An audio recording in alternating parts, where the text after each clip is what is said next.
Murder attempt survivors, what happened? 9 years ago, Buddy got jumped at a house party. I jumped in to pull the guy off of him. Attacker ended up pulling out a knife and shanking me in the stomach before fleeing to a getaway vehicle. Police were called. Caught the guy.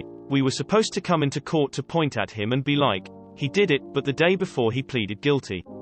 No idea what happened to the guy after that or what his punishment was, but he probably didn't learn anything from the situation. Me, I feel completely fine. Sometimes I forget that I even got stabbed. I feel a little uneasy whenever someone has a knife in their hand and it's not dinner time, but that's about it as far as trauma goes.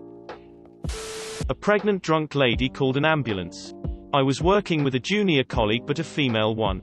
The patient said she thought she was in labor and was sat on the floor, legs open, knees bent, with a blanket over her lower part. There was a small table next to her, glass top wooden coffee table thing. My colleague asked to examine her and for some reason she got angry and insisted I examine her, not my female colleague. After a bit of back and forth, I knelt down and went to lift the blanket to have a look when there was a sudden crash. My colleague had put her foot through the glass table and was standing on the patient's hand, which had a huge knife in it.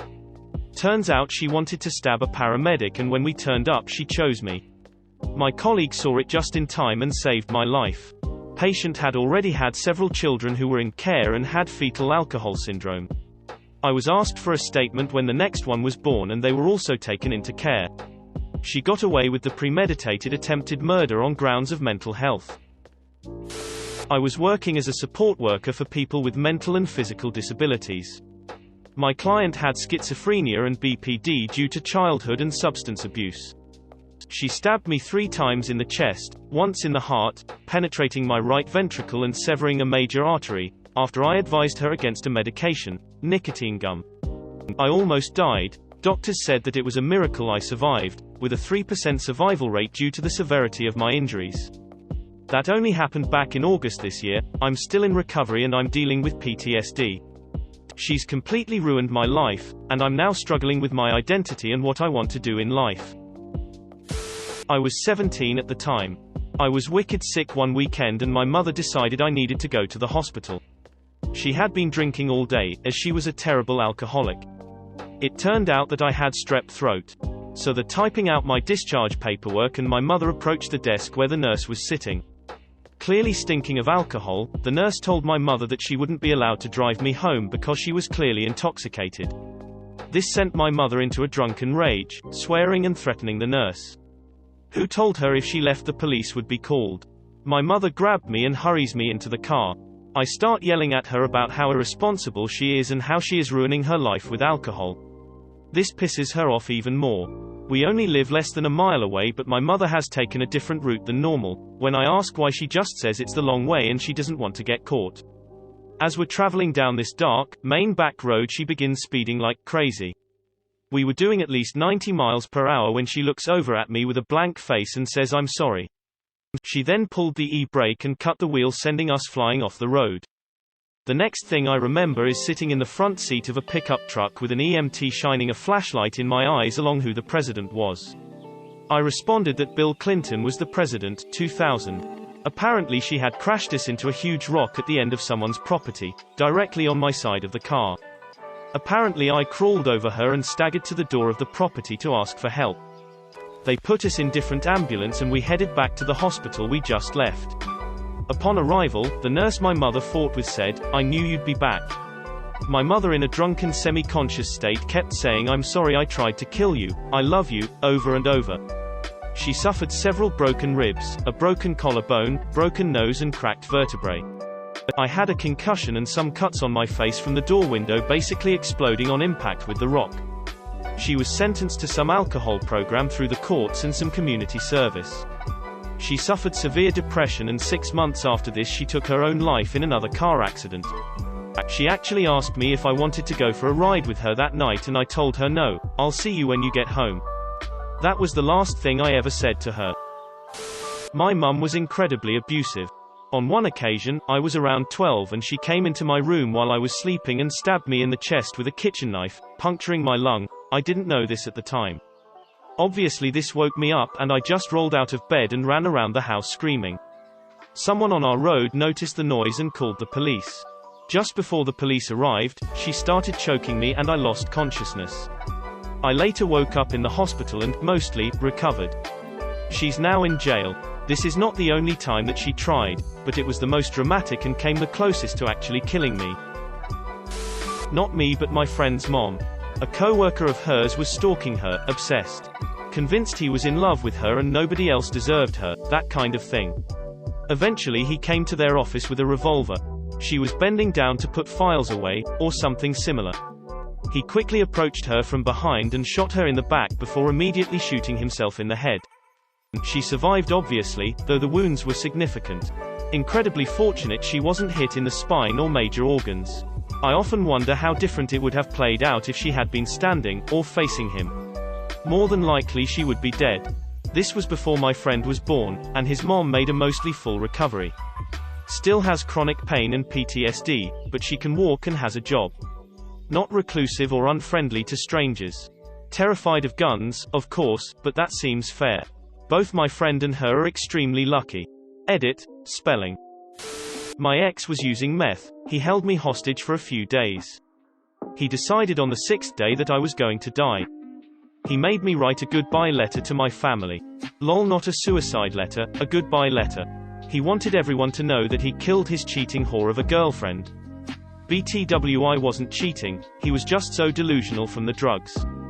I took forever writing the letter because I couldn't stop shaking and I was also trying to stall and figure out what the fuck to do. He sat there with a gun watching me. He finally said I was taking too long and goes, "I'm going to the bathroom, when I get back this better be done." Well, this was the first time I wasn't tied up. So the minute he was out of sight I bolted out the door. I was barefoot but hauled ass to the neighbors. My saint of a neighbor let me in and called the cops. Cops got there and my ex was gone. Haven't seen him since and had my dad and brother go and collect my stuff from his house a few days later. IDK if this is classified as attempted murder, he did beat me for those 6 days. But he never tried to actually murder me, I guess. But when he was sitting there with a gun making me write a goodbye letter, I fully believe he was going to kill me. At the beginning of October my husband was trying to buy a PS5 on Let Go. He wanted to make sure it actually worked, so he gave the guy our address. I told him a dozen times that he was going to get robbed. He still had the kid come over. As soon as he got there he pulled a gun, grabbed the cash and shot twice. One hit my husband in the abdomen. The second went through the stairs behind him and traveled 30 to 40 feet to the kitchen. I heard the commotion and ran downstairs and chased him away from the house. We got to the front gate and he pulled his gun again and shot at me. He missed my head by less than 2 inches. He was caught and is being charged as an adult, 16, for 2 counts of attempted murder and a variety of other charges. I was in Thailand, heading back to my apartment from a popular corner of bars in Chiang Mai. I went down the same streets and alleys I always did, cutting through the center of the city to the edge of the moat by Ram Hospital. I passed by the technical college and saw a group of guys hanging on the corner. I didn't think anything of it as I entered the final alley that would put me at the moat and my apartment.